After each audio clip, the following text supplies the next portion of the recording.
السلام علیکم ورحمۃ اللہ وبرکاتہ۔ ان الحمد للہ والصلاة والسلام علی رسول اللہ اما بعد۔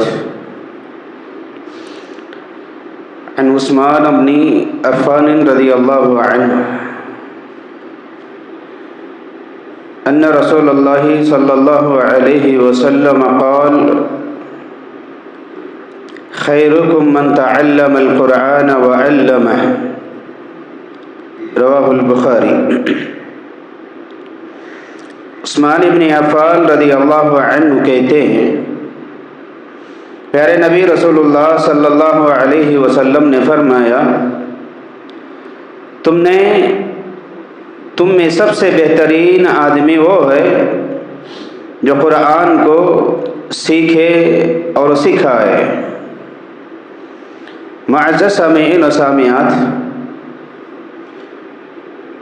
یقیناً اس میں کوئی شک نہیں ہے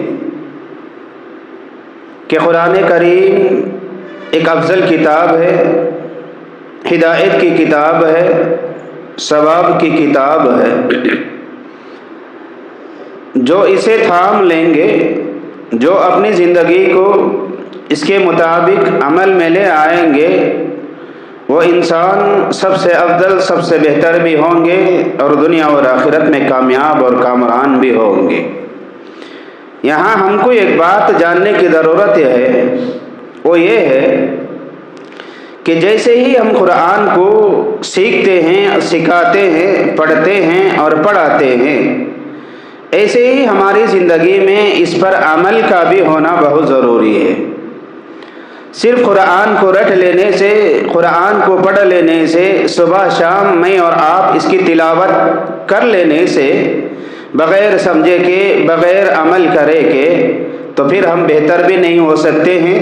یہ کتاب ہمارے لیے ہدایت کا ذریعہ بن بھی نہیں سکتی ہے۔ یقیناً قرآن کو سیکھنے اور سکھانے والے افضل اس وقت میں کہلائیں گے جبکہ اسے سیکھے بھی، سکھائے بھی، پڑھے بھی، پڑھائے بھی، اور اسے سمجھنا بھی چاہیے اور سمجھانا بھی چاہیے۔ اس سے بڑھ کر کے بڑی بات یہ ہے کہ اس پر عمل پیرا ہونا چاہیے۔ یقیناً جان لے کہ کسی بھی آدمی کو اس کا علم اسے دخول جنت کا ذریعہ اور سبب نہیں بن سکتا جب تک کہ وہ آدمی اس کے اوپر عمل بھی نہ کر لے۔ ایک ہوتی ہے تعلیم یعنی علم، ایک ہوتا ہے تربیت، ایک ہوتی ہے علم۔ سیکھ لینے کو، سکھا لینے کو، معلومات حاصل کر لینے کو علم کہتے ہیں۔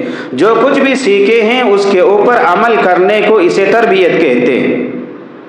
یقیناً میں اور آپ اسی وقت میں افضل کہلائیں گے، اسی وقت میں اللہ کے نزدیک محبوب ہوں گے۔ جو کچھ بھی آیات ہم لوگ پڑھتے ہیں اس کا معنی اور مفہوم کو جانتے بھی ہیں۔ اب ہمارے لیے ضروری ہے کہ ہم اس پر عمل پیرا ہو جائے۔ جو آیت کل ہم نے پڑھی ہے، جو حدیث کل ہم نے پڑھی ہے، اس پر آج سے ہی عمل شروع کر دے، بلکہ اسی وقت سے عمل شروع کر دے۔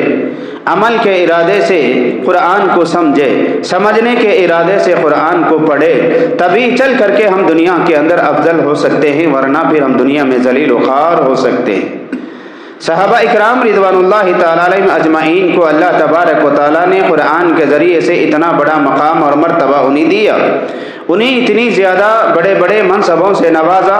یہ سب کے سب بھی صرف قرآن کو پڑھ لینے کی وجہ سے نہیں ہے، بلکہ قرآن کو پڑھنا بھی ہے، اسے سمجھنا بھی ہے، پھر اس پر عمل بھی کرنا ہے، تبھی چل کر کے اللہ تبارک و تعالیٰ کی رحمتیں اور برکتیں ہم کو ملیں گے۔ اس لیے ہمیں چاہیے کہ ہم جو بھی قرآن کی آیت کو پڑھتے ہیں، چاہے وہ چھوٹی سی ایک آیت ہی کیوں نہ صحیح، چھوٹی سی ایک حدیث ہی کیوں نہ صحیح، پڑھتے وقت میں ہی یہ ارادہ کر کے پڑھے کہ اسے ہم اچھی طرح سے سمجھیں گے اور اس کے اوپر ہم عمل بھی کریں گے۔ تو عمل کریں گے تو اللہ تبارک و تعالیٰ اس سے خوش ہوگا۔ یہ عزم کر لے، یہ ارادہ کر لے کہ قرآن کریم کے آپ صلی اللہ علیہ وسلم کی اس خوشخبری میں داخل ہونے کے لیے ہم جو کچھ بھی پڑھتے ہیں اسے سمجھیں گے، جو کچھ سمجھتے ہیں اس پر عمل بھی کریں گے، تبھی چل کر کے ہم دنیا اور آخرت میں کامیاب ہو سکتے ہیں۔